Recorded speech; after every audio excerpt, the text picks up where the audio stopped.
Hello everyone, welcome to this class on finite element analysis. So let's do the problem number 1 on stepped bar. That is, consider the stepped bar as shown in the figure, determine the nodal displacement, stresses at each element and reaction forces at the supports using elimination method. So in this problem we have to use elimination method. So first let's try to write the given data. So given data already it is given here. So let's try to write it. So this is considered as element number 1, this is considered as element number 2. So A1 is nothing but the area of element number 1. It is given as 150 mm square, and A2 is 100 mm square, and E1 is nothing but the Young's modulus of element number 1. It is given as 200 GPa. So let me tell you how to convert this. So 200 giga, in the sense it's 10 to the power of 9, and Pascal can be written as Newton per meter square. Now 200 into 10 to the power of 9 can be splitted up into 10 to the power of 3 into 10 to the power of 6 Newton per meter square. Then 200 into 10 to the power of 3, 200 into 10 to the power of 3 can be written as kilo. And okay, instead of writing like that, what I'll do is 200 into, I'll just write it like this, 10 to the power of 6 I'll first write, then 10 to the power of 3 Newton per meter square. Then actually 200 can be written as 2 into 10 square, 10 square into 10 cube into 10 to the power of 6 Newton per meter square. Now let me just try to multiply this. I'll get 2 into 10 to the power of 5. For 10 to the power of 6, I'm using it mega. And Newton per meter square can be written as Pascal, because we all know that 1 Pascal equal to 1 Newton per meter square, all that you would have studied in fluid mechanics. And 1 megapascal can be written as 1 Newton per mm square. All these things are basics which you would have studied in SOM, that is mechanics of materials and fluid mechanics. Okay, so now E1 is found to be 2 into 10 to the power of 5 megapascal, or E1 can be written as 2 into 10 to the power of 5 Newton per mm square. So E1 is found to be 2 into 10 to the power of 5 Newton per meter square, while E2 can be written as 70 gigapascal. So 70 gigapascal can be written as 0.7 into 10 to the power of 5 Newton per meter square, just similar to whatever we got in the previous one, that is element 1. So Young's modulus of element 1 is 2 into 10 to the power of 5 Newton per mm square, and Young's modulus of element 2 is 0.7 into 10 to the power of 5 Newton per mm square. Now area is found, and this 50 and 50 are nothing but the lengths. So length of element 1 is 50 mm, and length of element 2 is also 50 mm. Next, they have given the forces at the nodes. So this is considered to be node number 1, this is node number 2, and this is node number 3. So the x is nothing but the displacement in the right direction. Therefore, force F2 is taken to be negative. So force F2, as it is acting in the opposite direction, minus 10 kilonewton. So whenever they have given in kilo, try to put it in newtons. So 10 to the power of 3 newtons. And similarly F3 is nothing but 5 kilonewtons. So 5 kilonewton can be written as 5 into 10 to the power of 3 newtons. So now you can see all the dimensions, either it is in millimeter or meter, so millimeter or newton. So millimeter square, newton, millimeter square, so newton, all that. So we have converted all those units. Now let's try to go into the problem. The first step, the solution for the first step will nothing but be construct the FEA model. So step number 1 will be construct the FEA model. So let's try to construct the FEA model. So in this problem there are 2 elements, so therefore you will have 3 nodes. So let me try to draw it. So this one let me consider it to be as node number 1, and node number 2 let me try to put it at equivalent distance, because both are mentioned as like 50 mm only. So this one let me try to consider it as element number 1. So that is length of element number 1 is 50 mm. So let this be element number 2. That is length of element 2 is considered to be 50 mm. Now let me put E1, small e1 is nothing but element 1, small e2 is nothing but element 2. And here let me just indicate displacement 1, and here let me indicate displacement 2, and here let me indicate displacement 3. And let me also indicate forces acting in each the nodes. So here F3, and here let me put F2, and here let me put F1. So this is node number 1, and this is node number 2, and this is node number 3. So I have put all the 3 nodes. Now let me just go into the next step. The next step is nothing but calculation of elemental stiffness matrix. So calculation of elemental stiffness matrix. So that will be the second step. Second step is calculation of elemental stiffness matrix. Elemental stiffness matrix. So we all know that in if there are two elements in this problem. So if there are two elements, you will get two elemental stiffness matrices. So general formula for K will be AE EE divided by LE 1 minus 1 minus 1 and 1, where K is the stiffness, and AE is nothing but area of the element, EE is nothing but Young's modulus of the element, LE is nothing but the length of the element. Therefore, let's try to find out K1. K1 is A1. So K1 can be written as A1 E1 divided by L1 1 minus 1 minus 1 and 1. So A1 is found to be, you can just check out from the given data, A1 is 150 mm square, and E1 is nothing but 2 into 10 to the power of 5, and L1 is nothing but 50 mm. So A1 is nothing but 150 mm square, 150, and E1 is nothing but 2 into 10 to the power of 5, while L1 is found to be 50, and 1 minus 1 minus 1 and 1. So you can, while you are putting in calci, just try to put only this value so that it will be very easier for us. Let this exponent remain outside itself. So 150 into 2 will be 300. 300 divided by 50 will be 6. So 6 into 10 to the power of 5. 1 minus 1 minus 1 and 1. Now let me multiply the 6 inside the matrix. I'll just put this 10 to the power of 5 outside itself. So 1 minus 1, 6 minus 6 and minus 6 and 6. So this will be K1. So let me try to highlight that. Okay. So you all know that K1 is nothing but for element 1, and element 1 is nothing but for nodes 1 and 2. Nodes 1 and node 2, node 1 and node 2. Okay, now let's try to find out K2. K2 is nothing but elemental stiffness matrix for second element, A2 E2 divided by L2. The formula will be 1 minus 1 minus 1 and 1. So K2 will nothing but be A2. A2 is found to be, so we have just found out already. So A2 is 100, E2 is 0.7 into 10 to the power of 5, while L2 is 50. So 100, so it is nothing but 100 multiplied by 0.7 into 10 to the power of 5 divided by 50. So 1 minus 1 minus 1 and 1. So now let's try, if I try to solve this, only this if I try to put in the calci, I'll get 100 into 0.7 by 50. The answer will be 1.4. 1.4 multiplied by 10 to the power of 5. 1 minus 1 minus 1 and 1. Now let me try to multiply this inside. So I'll get 10 to the power of 5 into 1.4 minus 1.4 minus 1.4 and 1.4. So now we have also found out K2. So now the important thing what I wanted to inform you is, see, whenever you are getting the exponent as 10 to the power of 5 here, even ensure that even here also you are getting 10 to the power of 5 only. Suppose here if it is 10 to the power of 4 or something, you will not get the, it will be very difficult for you to add during global stiffness matrix in the third step. So ensure that you are getting 10 to the power of 5 and 10 to the power of 5 here, or the same step must be in both, the same exponent must be there in the both elemental stiffness matrices. Now let me try to do the third step. Step 3 is nothing but calculation of global stiffness matrix. So calculation of global stiffness matrix. So calculation of global stiffness matrix. So global stiffness matrix is given by K equal to K1 plus K2.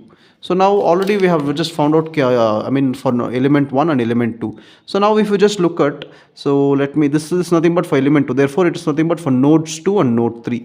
So let me just try to write it. So you see now we have to add it. So I'll just write it here. K1 is nothing but 10 to the power of 5, so that it will be easy for us while adding. So it is nothing but 6 minus 6, 6 minus 6, minus 6 and 6, while K2 is nothing but 10 to the power of 5, 1.4 minus 1.4 minus 1.4 and 1.4. So this is nothing but for node 1, node 2, node 1 and node 2. This is node 2 and node 3, node 2 and node 3. Now in this problem there are a total of 3 nodes. So therefore, there are totally of 3 nodes. So node number 1, node number 2 and node number 3. Node number 1, node number 2 and node number 3. Now you have to start adding it. Now at node number 1, 1. So 1, 1. So 1, 1, what do you observe here? 1, 1, you observe 6. Here we don't have 1 and 1 in elemental stiffness matrix 2. Therefore, it will be 6 plus 0 as 6. Next, node 2 and 1. Node 2 and 1 I'm observing minus 6, but you don't have that here. So there is no node 2 and 1 here. So therefore it will be minus 6 plus 0 minus 6. 3 and 1. You don't have anything like 3 and 1 in both the elemental stiffness matrices. Therefore it will be 0. Next 1 and 2. 1 and 2 it is nothing but minus 6. Therefore we can put minus 6 here because we don't have 1 and 2 here. 2 and 2 is very important because 2 and 2 is here as well as here. 2 and 2 here we get 6, while 2 and 2 here we get 1.4. 6 plus 1.4 will be 7.4. Next we have 3 and 2. 3 and 2 we have minus 1.4 here, while we don't have 3 and 2 here. Next 1 and 3. 1 and 3 we don't find it over here anywhere. So therefore it will be 0 in both the we don't have. Next 2 and 3. 2 and 3 we don't have in this first matrix. We have here 2 and 3. At 2 and 3 we have this element minus 1.4. Minus 1.4. Next 3 and 3. 3 and 3 we have 1.4. So thus we have obtained this global stiffness matrix. So next, after doing this, we have to write this like global displacement vector. Global displacement vector. It's nothing but global nodal displacement vector. Global nodal displacement vector. Okay. So global nodal displacement vector will be Q1, Q2 and Q3 because we have 3 nodes in this problem. Therefore it will be Q1, Q2 and Q3. Next we have, after this we have global load vector. Global load vector. Global load vector. It's nothing but global nodal load vector. So as we have 3 nodes even here also, we will get F equal to F1, F2 and F3. F1, F2 and F3. And it is also given. So we can see in this problem, F1 is fixed. So in this question itself, we can see F1 is fixed. So that is the node 1 is fixed. Whenever the node 1 is fixed, F1 will be equal to 0. If force 1 is 0, even the displacement acting at that point will be 0. And apart from that, they have given force 2 and force 3, which we have converted from kilonewtons to newtons. Therefore, the answer will be here. So you can write it like 0, 0, minus 10 into 10 to the power of 3 and 5 into 10 to the power of 3. Okay, now the step 4 in this problem will be, step 4 will nothing but be equilibrium condition. Equilibrium condition. So let's try to find the equilibrium condition. Equilibrium condition will nothing but be K into Q, which is equal to F. K into Q, which is equal to F. So when you're doing K into Q, which is equal to F, K is nothing but this one, whatever you have got. And one more thing, here we have to put the 10 to the power of 5, which we have got it in common between both. Suppose only when it is common, we can directly put it like this. If it's not common, it will be very difficult. That's the reason why I told we have to get 10 to the power of 5 or 10 to the same exponent in both the matrix. That is very, very important. Okay, now let's try to put that. So 10 to the power of 5. And let's try to put all these elements. 6 minus 6, 0, minus 6, 7.4 and minus 1.4, 0, minus 1.4 and 1.4. So this is nothing but K, and Q is nothing but Q1, Q2 and Q3. So this is nothing but Q, and F. F is nothing but these values, 0, minus 10 into 10 to the power of 3 and 5 into 10 to the power of 3.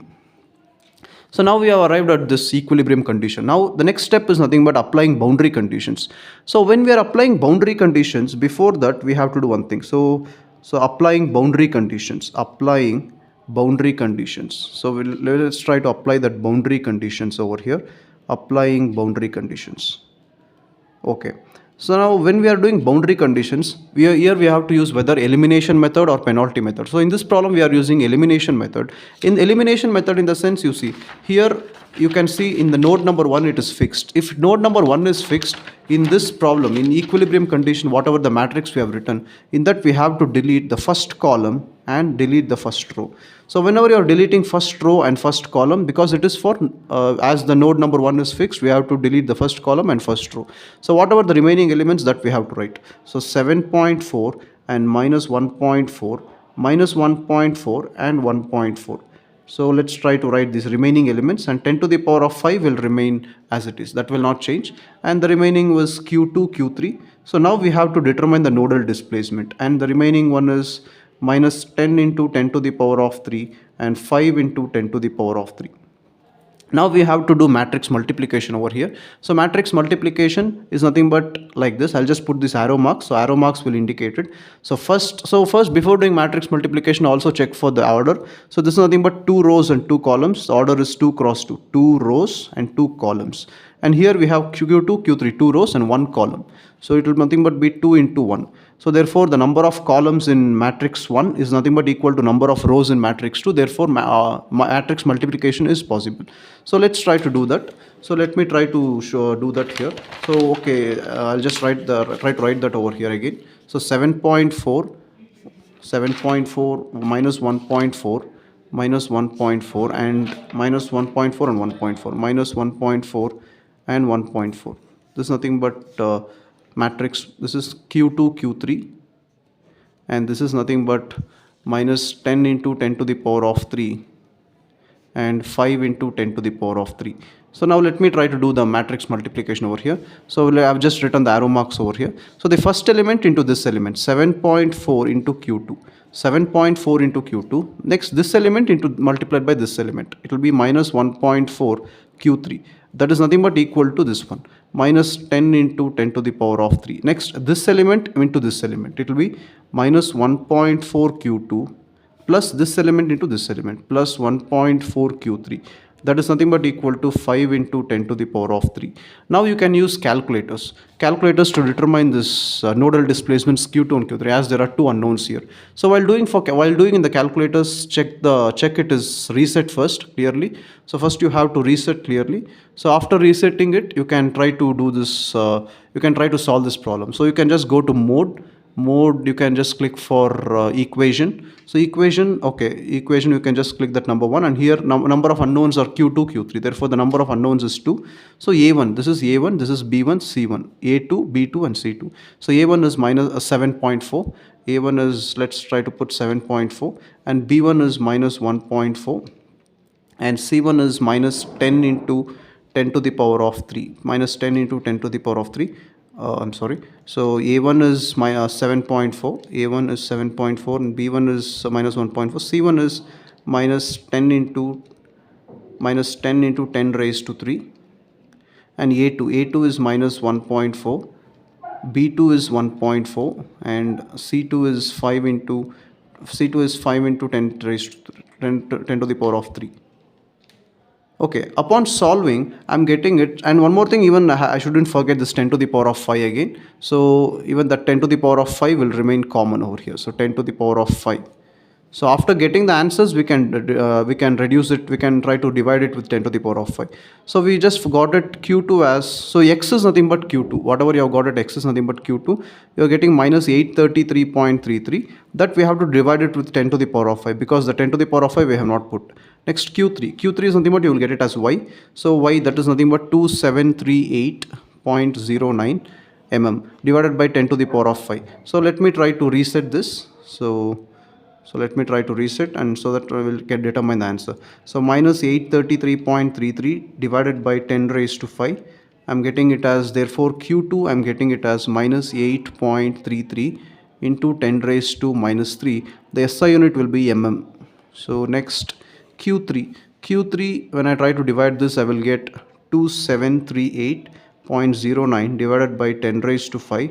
I'll get it as 0.02739 mm.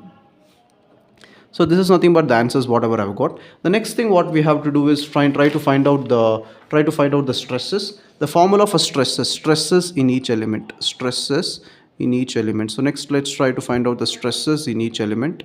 So stresses in each element. The stresses in each element formula will be sigma equal to E. So sigma I equal to E divided by L minus 1 and 1 QI plus 1. So if I put as 1, I equal to 1, it will be E1 divided by L1 minus 1 and 1. So here I will be 1 and I plus 1 will be 1 plus 1, 2. So therefore Q1, Q2. So E1 is nothing but we already got from the given data 2 into 10 to the power of 5, and L1 is nothing but 50, and we have got minus 1 and 1. Q1 we found it is already 0 because the node is fixed, and therefore force acting on it will be 0, and thus even the displacement will be 0. So here let me try to put this Q2 we have obtained it here. So now upon solving this 2 into 10 to the power of 5 divided by 50, so we can just try to put it in calculator. 2 into 10 to the power of 5 divided by 50. So divide by 50, I'm getting the answer as 4000. So let me try to multiply that 4000 inside. I'll get minus 4000 and plus 4000. and let me just try to put over here. So this I'll get it like this. So upon solving this, so upon try to multiply this, I'll get minus 4000 into 0 plus 4000 into this one. So minus 4000 into 0 plus 4000 into my like it's again minus over here, so plus into minus will be minus, so I'll just put or minus directly. So it is nothing but 8.33 into 10 raised to minus 3. So while putting into the calculator, let me just put that 8.33 into 10 raised to minus 3 into 10 to the power of minus 3. So multiplied by answer, so I'll get 33.32. So 33.32. So therefore, stress 1 or stress in the element 1 is nothing but 33.32 Newton per mm square. So Newton per mm square is considered to be the SI unit. So let's try to use the same SI unit. So next, let's try to find out the stress in element 2. So stress in element 2. Stress in element 2. So stress in element 2. The formula will be sigma 2 equal to, so just the same formula, so sigma 2 will be equal to E2 divided by L2 minus 1 and 1 Q, so Qi, so number sigma I, so therefore Q2 and Q2 plus 1, that is Q3. I'll get it like this. So this is nothing but found to be 0.7 into 10 to the power of 5 divided by 50 and minus 1 and 1, and Q2 is nothing but minus 8.33 into 10 raised to minus 3, and Q3 is found to be 0.02739, which we have already found out using the formula. They are nothing but the nodal displacement, 0.02739. So upon solving this, so let me just put the 0.2 into 10 to the power 0.7 into 10 raised to 5. So 0.7 into 10 raised to 5 divided by 50.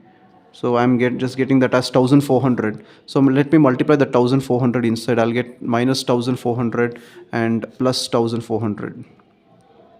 And let me just place this as it is. So 0.02739. So let me just try to multiply this inside. I'll get minus 1400 into minus 8.33 into 10 raised to minus 3 plus 1400 into 0.02739. So I'll get like minus into minus will be plus, therefore 8.33 into 10 raised to minus 3 into 1400. So I'll get 11.662 plus 1400 into 0.02739. I'll get 38.346. So adding that, I'll get 11. So I'll get the answer as sigma 2 equal to 50.008 Newton per mm square. So we have just found out that. Next, finally, we have reaction at the supports. Reaction at the supports is nothing but that node 1, reaction at the supports. So reaction at the supports. So the formula will be simple, K into Q minus F. So K into Q minus F. So we have just got, so reaction at the supports means we have to just find out R1. But okay, let me just try to write that global stiffness matrix, and then let's try to find it out. So here we have K into Q already. So K, and like you can just copy that down.